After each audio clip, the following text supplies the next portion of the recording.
Hello students, welcome back to CBC topper or competitive biology commando. আজকের এই ক্লাসে আমরা ট্যাক্সোনমি ও সিস্টেমেটিক্সের উপর মোস্ট ইম্পর্টেন্ট 25টি প্রশ্ন নিয়ে আলোচনা করব। প্রতিটি প্রশ্ন এএনএম জিএনএম 2024-এ একদম আসার মতো প্রশ্ন, তাই প্রতিটি প্রশ্নই কিন্তু ভালো করে ফার্স্ট দেখো, নিজে ভালো করে দেখার পর অ্যান্সার করো এবং তারপর আমার অ্যান্সারের সাথে তোমার অ্যান্সার মিলিয়ে নাও। সব শেষে কমেন্ট সেকশনে জানাও কতগুলো প্রশ্ন তোমার কারেক্ট হয়েছে। তো চলো শুরু করছি আজকের একদম মোস্ট ইম্পর্টেন্ট একটি টপিক, সেটা হচ্ছে ট্যাক্সোনমি সিস্টেমেটিক্সের উপর সেরা 25টি প্রশ্ন নিয়ে। প্রথম প্রশ্ন, বই সাদৃশ্যযুক্ত একই প্রজাতির জীবগোষ্ঠীকে বলে? অপশন এ প্রজাতি, অপশন বি গণ, option C race, option D পর্ব। বই সাদৃশ্য অর্থাৎ ভিন্নতা রয়েছে এমন একই প্রজাতির জীবগোষ্ঠীকে কি বলে? তো ফার্স্ট অ্যান্সার করো অপশন এ প্রজাতি। তো প্রজাতি তো এখানে হবে না, তার কারণ দেখো একই প্রজাতির বলিয়ে দিয়েছে, তাহলে প্রজাতি এখানে হবে না। অপশন বি গণ, না গণও না। Option C race, option D পর্ব। তো correct option is option C, বৈসাদৃশ্য যুক্ত অর্থাৎ ভিন্নতা রয়েছে এইরকম একই প্রজাতির জীবগোষ্ঠীকে বলা হয় রেস। যেমন আমরা রয়েছি হিউম্যান রেস, আমাদের যেটা সেটা হচ্ছে হিউম্যান রেস। কেন না, আমাদের প্রত্যেকের কিন্তু যে একদম হুবহু আমরা একই রকম দেখতে সেরকম নয়, কিন্তু আমরা প্রত্যেকেই প্রজাতিটা আমাদের একই। যেমন আমরা প্রত্যেকেই হচ্ছে হোমো সেপিয়েন্স সেপিয়েন্স, অর্থাৎ আমরা একই প্রজাতির হলেও কিন্তু আমাদের মধ্যে একটা ভিন্নতা রয়েছে, সেই জন্য এটা হচ্ছে হিউম্যান রেস বলা হয় এটাকে। নেক্সট প্রশ্নে আসি। দ্বিতীয় প্রশ্ন, একটি ট্যাক্সন হলো অপশন এ এক গোষ্ঠীভুক্ত কতকগুলো গোত্র, অপশন বি এক গোষ্ঠীভুক্ত কতকগুলি প্রজাতি, অপশন সি শ্রেণীবিন্যাসের প্রতিটি একক, অপশন ডি পর্ব ও শ্রেণী। তো ট্যাক্সন কি না, ট্যাক্সন হচ্ছে আমরা যখন ট্যাক্সোনমি হায়ারার্কি পড়েছি সেখানে দেখেছি প্রতিটা ধাপ হচ্ছে ট্যাক্সন, এবং সেই প্রতিটি ধাপে একদম রাজ্য, পর্ব, শ্রেণী, গোত্র এরকমভাবে শুরু করে একদম প্রজাতি অবধি ছিল। তো সেক্ষেত্রে গোত্রও হচ্ছে ট্যাক্সন, প্রজাতিও হচ্ছে ট্যাক্সন, সুতরাং অপশন সি ইজ কারেক্ট। শ্রেণীবিন্যাসের প্রতিটি একক কি আমরা বলতে পারি ট্যাক্সন। নেক্সট প্রশ্ন, উদ্ভিদের পরাগরেণু এবং বীজের সংরক্ষণকে বলে? অপশন এ এক্সিটু সংরক্ষণ, অপশন বি ক্রায়ো সংরক্ষণ, অপশন সি ইনসিটু সংরক্ষণ, অপশন ডি কোনোটি নয়। তো উদ্ভিদের পরাগরেণু এবং বীজের সংরক্ষণ কৃত্রিম পরিবেশে করা হয় এবং সেখানে একটা টেম্পারেচার ব্যবহার করা হয়, সেটা হচ্ছে -196°C। তো সেই টেম্পারেচারে এবং তরল লিকুইড নাইট্রোজেন ব্যবহার করে এবং সেই তরল নাইট্রোজেনের মধ্যে উদ্ভিদের পরাগরেণু এবং বীজের সংরক্ষণকে বলা হয় option B is correct, cryo সংরক্ষণ বা ক্রায়ো প্রিজার্ভেশন। নেক্সট প্রশ্নে আসি। ট্যাক্সোনমি শব্দটি প্রথম ব্যবহার করেন কোন বিজ্ঞানী? Option A A P de Candolle, option B Linnaeus, option C Hooker, option D Meyer. তো ট্যাক্সোনমির জনক আমরা জানি, ট্যাক্সোনমির জনক হচ্ছে লিনিয়াস, কিন্তু প্রশ্নটা বলেছে যে ট্যাক্সোনমি শব্দটি প্রথম ব্যবহার করেন কোন বিজ্ঞানী? তো এক্ষেত্রে সঠিক উত্তর হবে অপশন এ এপি দ্য ক্যান্ডলে বা এপি দ্য ক্যান্ডল, ইনি ট্যাক্সোনমি শব্দটি প্রথম ব্যবহার করেন। নেক্সট প্রশ্নে আসি। যেখানে শুষ্ক উদ্ভিদ সংগ্রহ করে সংরক্ষণ করা হয় তাকে বলে? Option A museum, option B vasculum, option C herbarium, option D arboretum. তো যেখানে শুষ্ক উদ্ভিদ সংগ্রহ করে সংরক্ষণ করা হয় তাকে বলা হয় option C is correct, herbarium. তোমরা কমেন্ট সেকশনে কমেন্ট করে জানাও যে হার্বেরিয়ামের জন্য যে সিড ব্যবহার করা হয় সেই হার্বেরিয়াম শিটের লম্বা কতটা হয়, অর্থাৎ লেন্থ কতটা হয় এবং চওড়া কতটা হয়, সেই মাপটা তোমরা কমেন্ট সেকশনে কমেন্ট করে জানাও। নেক্সট প্রশ্নে আসি। 6 নম্বর প্রশ্ন, আইসিবিএন এর পুরো কথা হলো? Option A international classification of biological nomenclature, option B international class of biological nomenclature, option C international code of botanical nomenclature, option D international code of biological name. তো আইসিভিএন এর পুরো কথাটি হলো, correct option is option C international code of botanical nomenclature। এটি হচ্ছে একটি সংস্থা যেটি সমস্ত উদ্ভিদ জগতের বা উদ্ভিদ রাজ্যের নামকরণের সাথে যুক্ত। নেক্সট প্রশ্নে আসি। পরবর্তী প্রশ্ন, প্রজাতি এককটি প্রথম ব্যবহার করেন? Option A John Ray, option B Linnaeus, option C Candolle, option D Hutchinson. তো প্রজাতি সব এককটি প্রথম ব্যবহার করেন বিজ্ঞানী, option A is correct, John Ray. Next প্রশ্নে আসি। পরবর্তী প্রশ্ন হলো রেট্রোভাইরাসের জেনেটিক বস্তু হলো অপশন এ ডিএনএ ও RNA, option B RNA, option C নিউক্লিয় প্রোটিন, অপশন ডি ডিএনএ। তো এটা এএনএম জিএনএম 2024-এর জন্য একদম ভিভিআই, ভেরি ভেরি ইম্পর্টেন্ট প্রশ্ন। তো রেট্রোভাইরাসের ক্ষেত্রে জেনেটিক বস্তু হলো, অনেকেই তোমরা ভাবছো যে স্যার এটা তো ডিএনএও হবে আরএনএও হবে, আবার অনেকেও ভাবছো যে রেট্রোভাইরাস মানেই ডিএনএ। তো তারা দুজনেই কিন্তু ভুল ভাবছো। তো এক্ষেত্রে সঠিক উত্তর হচ্ছে অপশন বি আরএনএ। এবং এই রেট্রোভাইরাসটা কী করে, রেট্রোভাইরাসের জেনেটিক বস্তু থাকে আরএনএ, কিন্তু তারা উৎসেচকের মাধ্যমে তাদের আরএনএটাকে রূপান্তরিত করে ডিএনএতে, এবং যে উৎসেচকটা হেল্প করে সেটা হচ্ছে রিভার্স ট্রান্সক্রিপ্টেজ। কারণ আমরা জানি ডিএনএ থেকে আরএনএ, সবসময় জানবি যে ডিএনএ থেকে আরএনএ তৈরি হয়, আরএনএ থেকে প্রোটিন তৈরি হয়, এবং এই ডিএনএ থেকে আরএনএ তৈরি হওয়ার প্রক্রিয়াকে বলা হয় ট্রান্সক্রিপশন। অন্যদিকে আরএনএ থেকে প্রোটিন তৈরি হওয়ার প্রক্রিয়াকে বলা হয় ট্রান্সলেশন। তো এই ডিএনএ থেকে আরএনএ হওয়ার প্রক্রিয়া একটা উৎসেচক সাহায্য করে, সেটা হচ্ছে ট্রান্সক্রিপ্টেজ। কিন্তু এক্ষেত্রে রেট্রোভাইরাসের ক্ষেত্রে আরএনএ থেকে ডিএনএ হয়, সেই জন্য এক্ষেত্রে যে উৎসেচকটা হেল্প করে সেটা হচ্ছে রিভার্স ট্রান্সক্রিপ্টেজ। নেক্সট প্রশ্নে আসি। অঙ্গসংস্থানিক চরিত্রের উপর নির্ভর করে কোন শ্রেণীবিন্যাসটি করা হয়েছে? Option A phylogenetic, option B artificial, option C natural, option D A ও সি উভয়ই।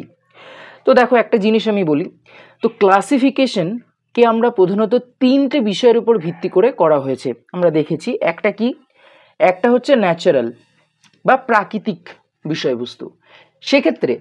সেক্ষেত্রে কোনো জীবজগৎকে বা কোনো উদ্ভিদ গোষ্ঠী বা কোনো প্রাণী গোষ্ঠীকে ভাগ করা হয়েছে on the basis of morphology, অর্থাৎ সেই উদ্ভিদ বা প্রাণীর বাইরে থেকে তারা দেখতে কেমন, তাদের বাইরের অঙ্গের প্রকৃতি কীরকম, সেই সমস্ত বাহ্যিক বৈশিষ্ট্য দেখে যখন আমরা ক্লাসিফাই করি বা শ্রেণীবিন্যাস করি, তখন সেটাকে বলা হয় ন্যাচারাল ক্লাসিফিকেশন। এবং এই ন্যাচারাল ক্লাসিফিকেশনের সঙ্গে যুক্ত ব্যক্তি হচ্ছেন বেনথাম ও হুকার। ভালো করে নামগুলো শুনে রাখো, কারণ পরবর্তী প্রশ্নে আমি ধরেছি এই প্রশ্নগুলো। এবং পরের অন্য একটা টাইপ হচ্ছে আর্টিফিশিয়াল ক্লাসিফিকেশন। আর্টিফিশিয়ালে কি করা হয় না, কোনো একটা জীবের অঙ্গসংস্থানিক চরিত্র, অর্থাৎ তার অ্যানাটমিক্যাল ভিউ এবং মরফোলজিক্যাল ভিউ উভয়কেই কিন্তু আমরা দেখে তারপরে তার শ্রেণীবিন্যাস করা। এবং এই যে আর্টিফিশিয়াল যে শ্রেণীবিন্যাস বা ক্লাসিফিকেশন, তার প্রবক্তা হচ্ছেন লিনিয়াস। এছাড়া আরও অনেক বিজ্ঞানী রয়েছেন, মানে লিনিয়াস কিন্তু কৃত্রিম যেটা আর্টিফিশিয়াল ক্লাসিফিকেশনের প্রবর্তক। এবং আরেকটি হয় সেটা হচ্ছে ফাইলোজেনেটিক।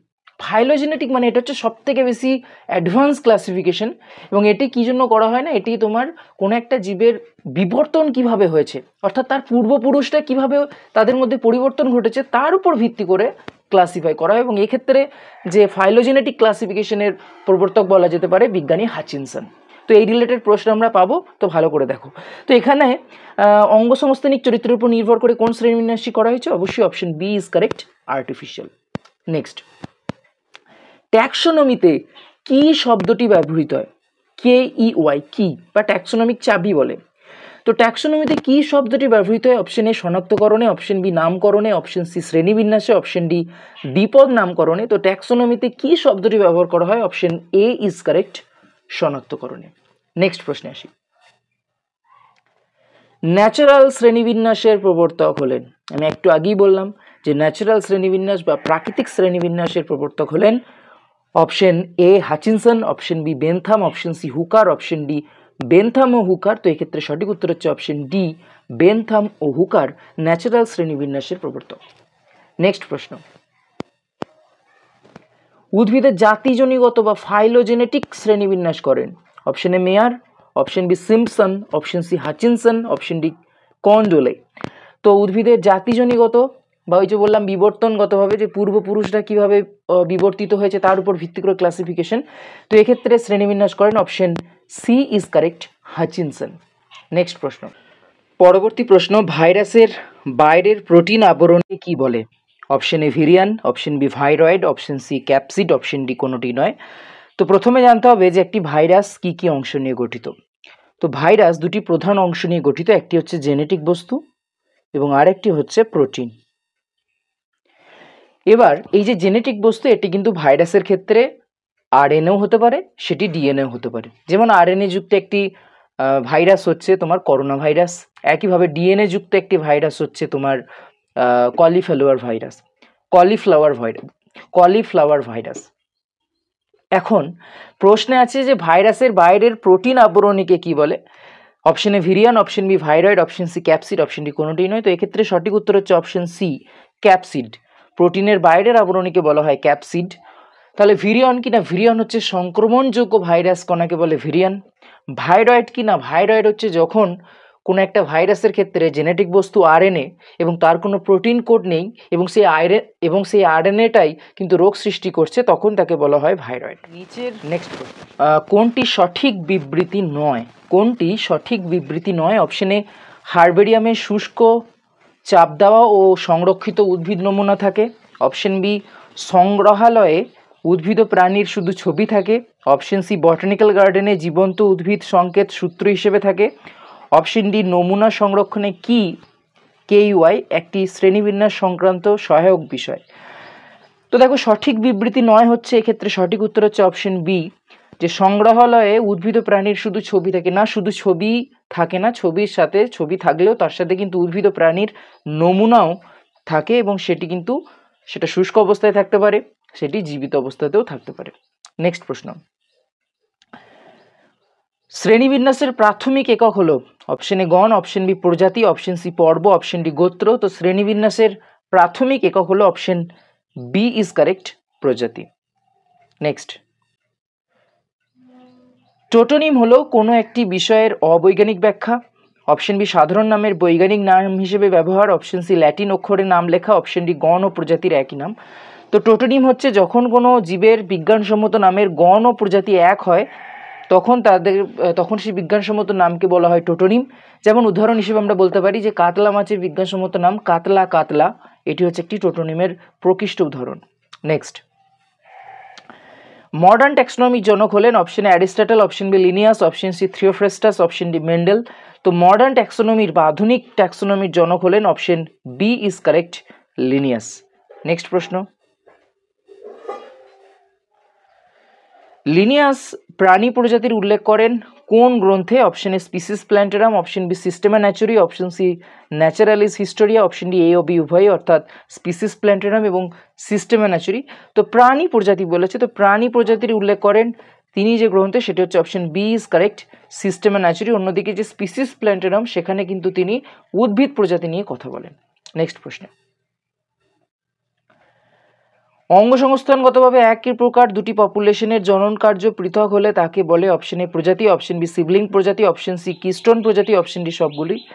তো ফার্স্ট বলেছে অঙ্গসংস্থানগতভাবে একই প্রকার দুটি পপুলেশন, অর্থাৎ তারা বাহ্যিকভাবে একই রকম দেখতে, কিন্তু তারা জননে সক্ষম নয় নিজেদের মধ্যে, তো জননগতভাবে কিন্তু তারা পৃথক, সেই ধরনের প্রজাতিকে বলা হয় option B is correct, sibling প্রজাতি। অন্যদিকে কিস্টোন প্রজাতি বলতে বোঝায় যখন কোনো প্রজাতি কোনো একটা নির্দিষ্ট বাস্তুতন্ত্রে, সেই বাস্তুতন্ত্রের অস্তিত্বের প্রধান কারণ, অর্থাৎ সেই প্রজাতি যদি সেই বাস্তুতন্ত্র থেকে কোনোভাবে বিলুপ্ত হয়ে যায়, তাহলে সেই সমগ্র বাস্তুতন্ত্রেরই কিন্তু অবলুপ্তি ঘটবে, তখন সেই প্রজাতিকে বলা হয় কিস্টোন প্রজাতি। যেমন উদাহরণ হিসেবে আমরা বলতে পারি যে সুন্দরবনের রয়্যাল বেঙ্গল টাইগার হলো কিন্তু কিস্টোন প্রজাতি। যদি সুন্দরবন থেকে রয়্যাল বেঙ্গল টাইগারের বিলুপ্তি ঘটে, তাহলে কিন্তু সমগ্র বাস্তুতন্ত্রেরই বিলুপ্তি ঘটবে। নেক্সট প্রশ্ন, বর্গ ও পর্বের মধ্যবর্তী ক্যাটাগরি হলো? অপশন এ শ্রেণী, অপশন বি গণ, অপশন সি গোত্র, অপশন ডি রাজ্য। তো রাজ্য থেকে একদম প্রজাতি পর্যন্ত মনে রাখার জন্য একটি ছড়া হচ্ছে, সেটা হচ্ছে রাজার পাখি সোনার বুলি গান গায় প্রজাপতি, অর্থাৎ। তো এক্ষেত্রে সঠিক উত্তর হচ্ছে অপশন এ শ্রেণী। নেক্সট প্রশ্ন, আন্তর্জাতিক নামকরণ বিধি অনুযায়ী অপশন এ 1758 সালের আগে দেওয়া কোনো উদ্ভিদের নাম গ্রাহ্য নয়। অপশন বি 1753 সালের আগে দেওয়া কোনো উদ্ভিদের নামকরণ গ্রাহ্য নয়। অপশন সি 1758 সালের আগে দেওয়া কোনো প্রাণীর নামকরণ গ্রাহ্য নয়। অপশন ডি বি ও সি উভয়ই। তো 1758 সালের আগে দেওয়া উদ্ভিদের নামকরণ গ্রাহ্য নয়, এটা তো একদম ভুল। 1753 সালে প্রথম তোমার প্রবর্তিত হয়েছিল, সেটা হচ্ছে স্পিসিস প্ল্যান্টেরাম। তো এটা হচ্ছে একদম ঠিক কথা যে 1753 সালের আগে দেওয়া কোনো উদ্ভিদের নামকরণ গ্রাহ্য নয়। এবং একইভাবে সিস্টেমা ন্যাচুরিও কিন্তু এসেছিল 1758 সালে, এটাও সঠিক, সেই জন্য option D is correct, B ও সি উভয়। নেক্সট প্রশ্ন, সবথেকে বেশি প্রজাতির ভ্যারাইটি পাওয়া যায় কোন জীবের? অপশন এ শৈবাল, অপশন বি ছত্রাক, option C protista, option D A ও সি উভয়। তো সবথেকে বেশি ভ্যারাইটি পাওয়া যায় অপশন বি ইজ কারেক্ট, ছত্রাক। অন্যদিকে আমরা যদি প্রাণী রাজ্যের আসি স্পেসিফিক্যালি, তো প্রাণী রাজ্যের ক্ষেত্রে সবথেকে বেশি ভ্যারাইটি পাওয়া যায় আর্থ্রোপোডা অর্থাৎ পতঙ্গ শ্রেণীর প্রাণীদের। নেক্সট প্রশ্ন, উদ্ভিদের দ্বিপদ নামকরণ লিনিয়াসের কোন বইয়ে প্রকাশিত হয়েছিল? Option A Genera Plantarum, option B Species Plantarum, option C taxonomy of plants, option D botanical plantarum. তো উদ্ভিদের দ্বিপদ নামকরণ লিনিয়াসের যে বইয়ে প্রকাশিত হয়েছিল সেটি হচ্ছে অপশন বি ইজ কারেক্ট, কারণ উদ্ভিদ মানেই স্পিসিস প্ল্যান্টেরাম। তো এক্ষেত্রেই কিন্তু দ্বিপদ নামকরণ উদ্ভিদের ক্ষেত্রে প্রকাশিত হয়েছিল। নেক্সট প্রশ্ন এবং আজকের সেশনের একদম শেষ প্রশ্ন, সেটা হচ্ছে ট্যাক্সোনমি কিতে যে প্রতিজোড়া বিপরীতধর্মী বৈশিষ্ট্য থাকে তাদের বলা হয়? Option A lead, option B taxon, option C couplet, option D কোনোটি নয়। তো ট্যাক্সোনমিক চাবিতে ফর এক্সাম্পল আমি যদি বলি যে রুই মাছের ধরো আমি কোন শ্রেণীতে যাবে ক্লাসিফিকেশন করছি, তো সেক্ষেত্রে নির্দিষ্ট কোনো বিষয়ের দুজোড়া বিপরীত বৈশিষ্ট্য না হয়, যেমন যে প্লাকয়েড আঁশ রুই মাছের ক্ষেত্রে থাকে অথবা থাকে না। তাহলে দুটো বৈশিষ্ট্য হচ্ছে হয় প্লাকয়েড আঁশ আছে, না হলে প্লাকয়েড আঁশ নেই। অর্থাৎ দুটো অপশন রয়েছে, প্লাকয়েড আঁশ থাকে আর একটা অপশন রয়েছে প্লাকয়েড আঁশ থাকে না। যেটা থাকলে থাকের ঘরে ঠিক, যদি না থাকে তার পাশে যে ঘর থাকবে সেটাতে ঠিক। অর্থাৎ যখন যে দুই বিপরীত যে বৈশিষ্ট্য আমরা ট্যাক্সোনমি কিতে ব্যবহার করছি তাদেরকে কি বলে? তো তাদের একত্রে বলা হয় option C is correct, couplet. আশা করছি আজকের এই ক্লাসটা তোমার উপযোগী দেবে তোমার 2024 সালে যে জিএনএম এক্সামিনেশন হচ্ছে সেখানে। এবং হ্যাঁ, এই সেশন রিলেটেড কোনো কনফিউশন থাকলে, কোনো কোয়েশ্চেন্স থাকলে, কোনো কোয়ারিজ থাকলে অবশ্যই কমেন্ট সেকশনে কমেন্ট করে জানাতে পারো। এবং হ্যাঁ, ক্লাসটি যদি ভালো লেগে থাকে অবশ্যই একটি লাইক করবে। এবং তোমরা তোমাদের প্রস্তুতির কোনো অংশে যদি কনফিউশন থাকে, ডাউটস থাকে, তোমরা কমেন্ট সেকশনে জানাতে পারো যে এই প্রশ্ন, এই টপিকস নিয়ে স্যার একটা ক্লাস করুন। তো আমি চেষ্টা করব সবার যে সমস্যাগুলো সেগুলোকে দূর করার। তো দেখা হচ্ছে ঠিক পরের ক্লাসে, ততক্ষণ ভালো থাকো, সুস্থ থাকো এবং নিজের শরীরের অবশ্যই খেয়াল রেখো, মনের তো অবশ্যই খেয়াল রেখো। তো থ্যাংক ইউ সো মাচ।